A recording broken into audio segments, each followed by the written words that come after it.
खतरों का खिलाड़ी का चर्चा हो और आसिम रियाज का नाम ना आए ऐसा तो हो नहीं सकता है। भले ही उन्होंने स्टंट कोई भी परफॉर्म नहीं कर पाए और शो से निकाल कर बाहर फेंक दिए गए। जी हाँ, रोहित शेट्टी ने उन्हें कर दिया फर्स्ट टाइम में ही शो से निकाल दिया बाहर। पर वहां पर मतलब आसिम को देखकर ऐसा लग रहा था यार कि बंदा पागल हो गया है क्या। ये कुछ भी बोले जा रहा है सामने में। इतने बड़े डायरेक्टर, लोगों का सपना होता है रोहित शेट्टी के सामने खड़ा होने का। जो भी खतरों के खिलाड़ी में जाते हैं उनका फर्स्ट पॉइंट यही रहता है कि यार मतलब रोहित शेट्टी सर के साथ काम करने का मौका मिल रहा है, और जितने लोगों का फीडबैक है यही होता है कि वहां पे वो बहुत सपोर्ट करते हैं। और जैसे कि स्टंट में देखा भी जाता है कि वो कितने मतलब सपोर्ट करते हैं और इनकरेज करते हैं करने के लिए। पर आसिम ने कुछ उल्टा ही करे किया और कुछ उल्टा दिखाने का कोशिश भी किया। एक्चुअली स्टंट स्टार्ट होने से पहले ही का अकड़ शुरू हो गया था। उन्होंने अभिषेक को बोल दिया था वैन में जाते समय कि तू तो लड़कियों से जीता है, लड़कों से जीत के दिखा तब बताता हूँ, तब देखता हूँ कि तूने मतलब तब मैं मानूंगा कि तू सच में जीत गया। इस तरह की बातें करी थी।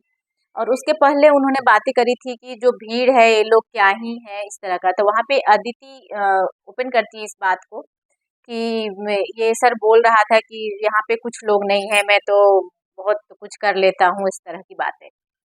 फिर जब वहाँ पे कुछ बात होता है तो आसिम बोलता है कि यार ये लड़का लड़की ऐसा कुछ नहीं है, यहाँ पे सब सेम है, स्टंट करने आए हैं। तो अभिषेक बोलता है कि ये तू बोल रहा है, अभी तो कुछ देर पहले मुझे सर ये आसिम बोल रहा था कि तू लड़कियों के साथ स्टंट करके जीता है, लड़कों के साथ जीत तब मैं तुझे जानूंगा कि तूने जीता है सच में।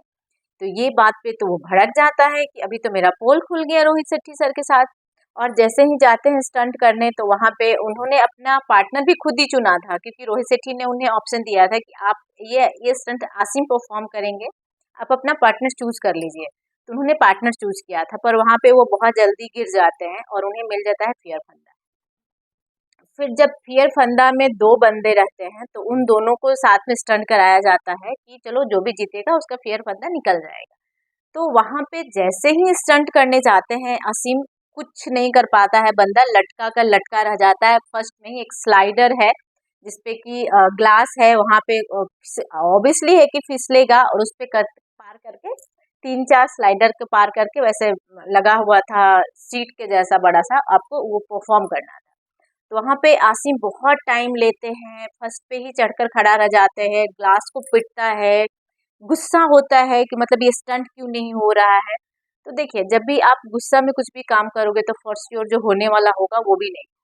और सेम यही किया आसिम ने, वो टास्क परफॉर्म नहीं कर पाया और गुस्से में आकर कूद गया।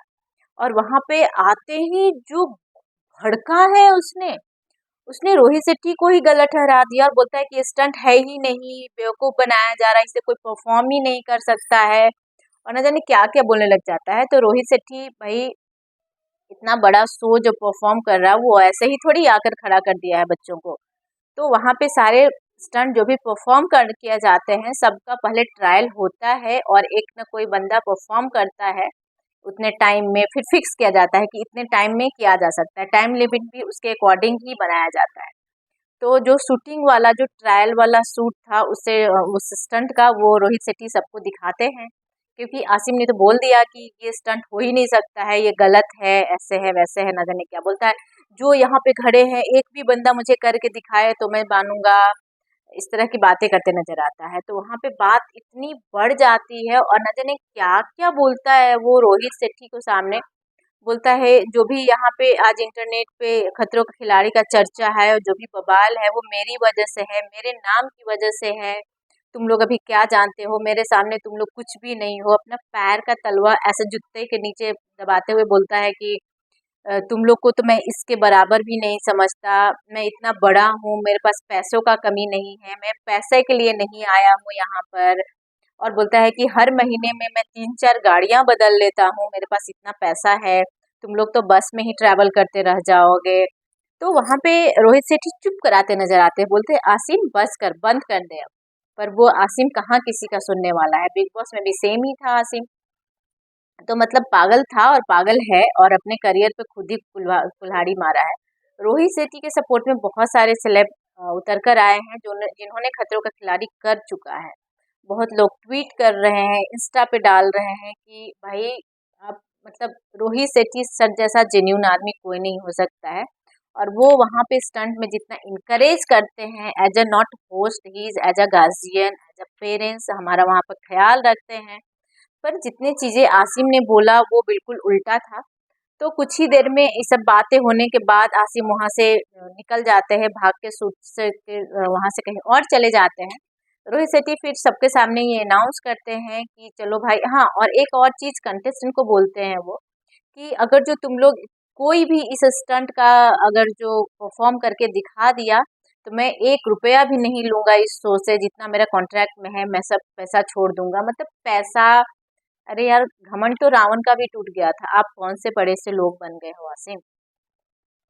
बेवकूफ़ी है वो बंदा। फिर थोड़े ही देर में रोहित सेठी आते हैं और कंटेस्टेंट के सामने ये अनाउंस करते हैं कि मैं ज़्यादा कुछ नहीं बोलूँगा उनके बारे में क्योंकि वो गलत जाएगा, उसके करियर पे इफ़ेक्ट पड़ेगा।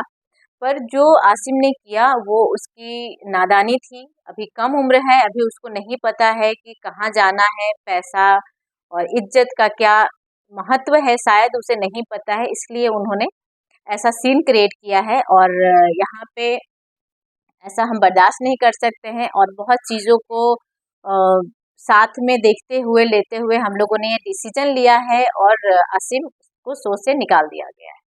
ये सुनते ही सारे कंटेस्टेंट खुश हो जाते हैं, पर वहाँ पे फिर से एक बार दिल जीते जीते सालीन मानो। वो बोलते हैं कि सर अगर जो आप मुझे मौका देंगे तो मैं कुछ कहना चाहूँगा। तो रोहित शेट्टी बोलते हैं बोलो।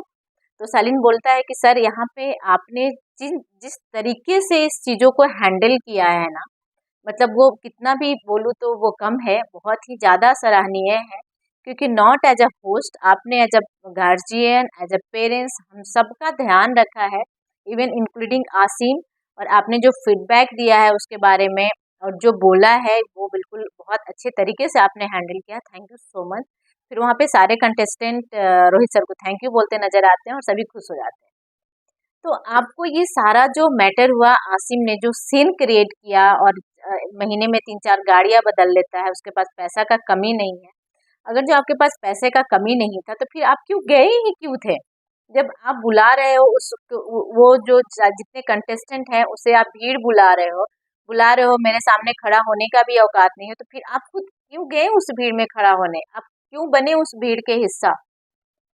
तो अगर जो पैसा देखो, एक तो आसिम को बिग बॉस से निकलने के बाद कहीं नहीं देखा गया है, खुद का एल्बम बनाता है बंदा और खुद ही अपना काम करता है, खुद ही लिखता है, खुद ही रैप करता है, जो करता है उसे कहीं पे कोई भी काम नहीं मिला। उसके 4 साल बाद अगर जो इतना बड़ा प्लेटफॉर्म मिला है, यार उसका इज्जत करो।